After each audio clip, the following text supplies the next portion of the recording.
Well, hello there, everyone. Hopefully you're doing fantastic on this terrific Tuesday. It's June the 6th in the year 2023. Of course, you may watch this on a different day.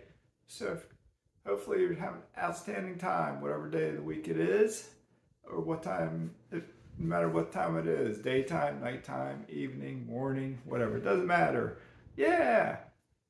Thanks for watching. Thanks for subscribing. I know I got some new subscribers. I appreciate all of you. Thank you so much. I appreciate it. And I'm going to talk about something that is for all real estate investors, potential real estate investors, veteran real estate investors, so on and so on and so on. Doesn't matter if you have 1, 0, 10, 100, 50, 25. It's something for you to think about, okay? So with that being said, I'm Mazske Finance. I'm not a CPA, not an attorney, not a financial advisor, and just in case, I'm not a doctor, not a nutritionist. Okay, something I'm going to talk about today is making decisions on buying more rentals, paying off mortgages. Buying more, paying off. Okay, so with that being said, if you are a beginning investor, it's almost 100% necessary. It's not 100% because you may be super wealthy and have a high income. But it's almost 100% necessary that the majority of us will need to get a mortgage to purchase a house. It's beautiful to get a mortgage to purchase a rental house. If you can put down 20% to buy an asset and the bank's giving you 80%, you put down 20%, you now control that asset. It's your asset. How many times have you heard in your life someone buys a house? They're happy, they're your coworker. They just bought their first house, they're ecstatic.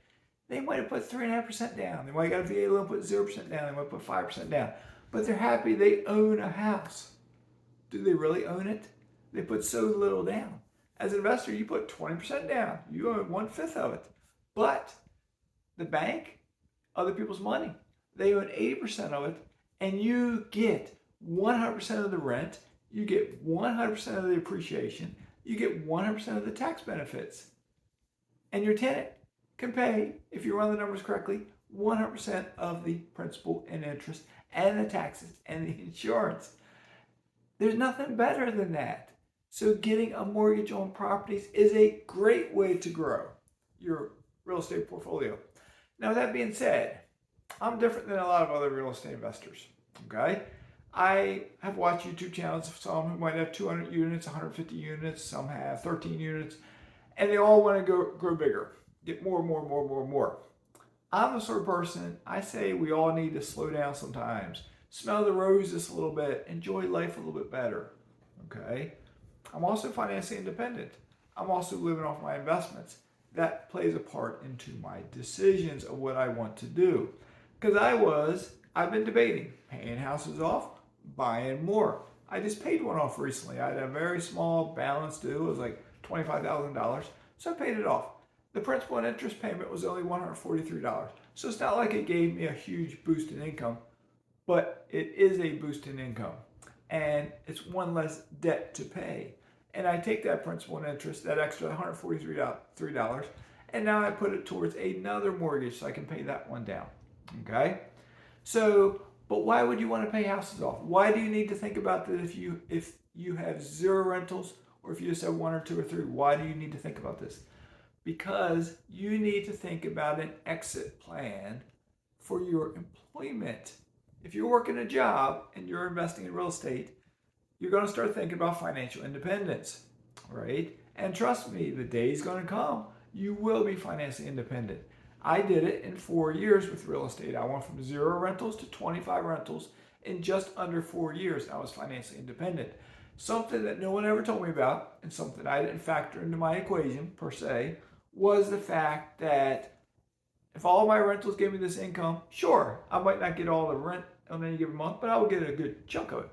What I didn't factor into play necessarily was, what if 6 of my houses needed major rehabs? What if 3 tenants stop paying rent? What if I buy 2 houses that are BRRRR type houses? You know, BRRRR is another strategy to buy real estate. Buy, rehab, rent, refinance, repeat. You can get potentially free houses that way. What if I get 2 potentially BRRRR houses and they don't work out and I don't get any income for a year? Okay? If you're living off your investments in that scenario, your income is volatile. You might be expecting an income up here, but you're getting an income down here. Okay? So all those things to me got me thinking, maybe I should minimize some of my risk. Maybe I should pay some of my houses off. If any of you out there are pursuing financial independence, I encourage you to think about this. Because if you get out, leave employment to live off your investments, and all of a sudden you have multiple rehabs, you have multiple roofs, multiple furnaces, all of a sudden you have multiple evictions at the same time. If you're living off your investments, you might feel it, because you got mortgage to pay. But if you start paying some off, you get like a safety blanket. The more you get paid off, it does a couple things. You increase your income, you decrease your debt, it's safer. If your tenant stops paying, yes, you still don't like it. Yes, it's painful. Yes, you're getting less rent, but you don't have to make a mortgage payment. That makes a difference, okay? If you pay off, let me swipe a text out of the way. Yeah, but sorry about that. If you pay off 3 houses or 5 houses, you might be getting $1,000 or $2,000 extra in cash flow that you don't have to worry about mortgage payments. You have less debt. Now, you will hear a lot of real estate investors talk about leverage. Get a HELOC. If you got a paid off house, do a cashback refinance. I support that to an extent. If you're growing, you're in the beginning stages, you're in the accumulation stage, I support being safe with your risk. You've heard me say I've got a HELOC on my first house. My HELOC was $30,000. I know people now that are getting HELOCs for $100,000. That HELOC of $100,000 is a lot riskier than one for $30,000. Okay, so you got to balance risk. Okay, especially as the more rentals you get, you just got to balance it. All right. So when do you start paying off your real estate? It's a personal choice. Do you start paying off when you have 5 or 10 or 15 or 20? I got up to 25. I now have 22. I sold a couple for different reasons. And I own 3 houses that are paid off completely. And my self-directed IRAs own 2 houses that are paid off completely. Okay. I like the idea of paying off a couple more. I don't have to pay off all 22. But here's my situation. I have one house that does have an adjustable rate mortgage. I had to get what was called like a commercial mortgage on it, and it had a 5-year adjustable rate. The good thing about it is I'm paying 3.875% interest on it, so it's a good interest rate. Okay. The bad thing about it is I am 2 years, 9 months into that 5-year term. At 5 years, they are going to adjust the rate. It won't be as high as what I would get right now. If the rates stay the same as now, it wouldn't be as high as what I would get right now, because it's through a credit union and they always have their rates a little bit lower. But it would still be higher than 3.875. It's going to be higher than that, which means my mortgage payment would be higher unless I have a paid off balance or paid down balance, and maybe it'd be lower. Okay. I also bought 9 houses with seller financing. When I bought those 9 houses, I got seller financing at 4.9% interest rate, which was high when I got it, but right now it's kind of low.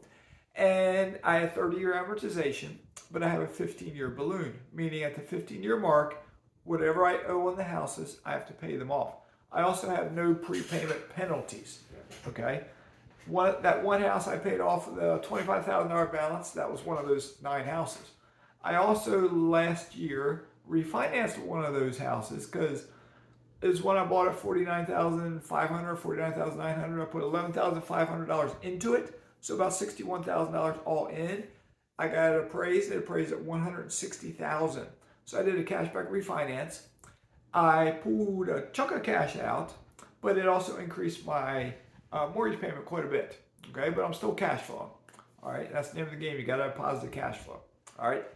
So anyway, I'm at a point right now where I got my house here on the market. I plan to sell. I plan to move to a foreign country where it's at lower cost of living, and I should have plenty of dollars to do whatever I want to do.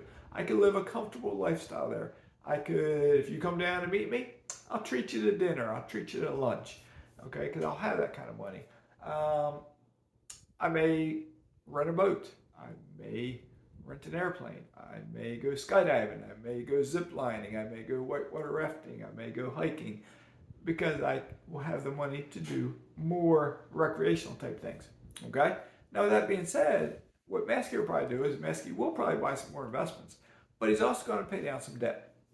And what my plan is, I'm going to pay off the adjustable rate mortgage house. Okay, that balance is up around $79,000. I have a plan. I'm going to pay that off. Okay. I also, the 7 houses I have left with seller financing, I'm going to pay a couple of them off over a little bit of time. Okay, one at a time. But over, say, a 2-year period, I think I could pay off 2 or 3 of them. Okay. If I wanted to pay off more, I think I could, but I'll just say 2 to 3. Okay. Then I'll have the adjustable rate mortgage paid off as long as that plan works out. That way I don't have to worry about any kind of rate adjustment. And then I'll start paying off the seller finance ones so I don't have to worry about that 15-year balloon. Now, that 15-year balloon, I think I am roughly 12 years away from it. So I have 12 years to play with. Okay, so it's not like I have to run out and pay all 7 of them off real quick or do something with them real quick. But if I can pay off 2 or 3, okay, if I paid off 3, then I got 4 left. Okay, that's much more manageable. And every month, as I pay the mortgage for my tenants pay me the rent, the balance gets smaller and smaller and smaller and smaller. And then the day will come when I'll look at it and be like, oh, I only have a $25,000 balance. I'll just pay that one off. And by doing that, I increase my income and I pay the next one off faster. Okay? But with that being said, I do plan to buy more real estate. I was looking at a house. I almost pulled the trigger. I almost signed the paperwork to buy it. It was $95,000. I negotiated with the seller where the seller was going to pay closing costs, so it'd be less cash out of pocket. I had an estimate of between $15,000 to $18,000 to do a rehab to get it rent ready. I almost pulled the trigger, but then I was searching for private money because the down payment and the rehab cost, it was just a little more than I wanted to spend out of my cash reserves. But if I sell this house, I get some more money, but still, it's like I didn't want to quite spend that much. And I reached out to a couple different people about private money, and I haven't gotten one person will probably help me out. But still, the more I thought about it, it's like it's just more debt. It's more debt. I kind of like paying cash sometimes. So, and then I talked to the lender, and they would give me 7.8% interest rate. Okay, and I ran the numbers. It has high taxes. I know roughly what the insurance is. It would positive cash flow about $300 for me at 7.8% interest and putting 20% down.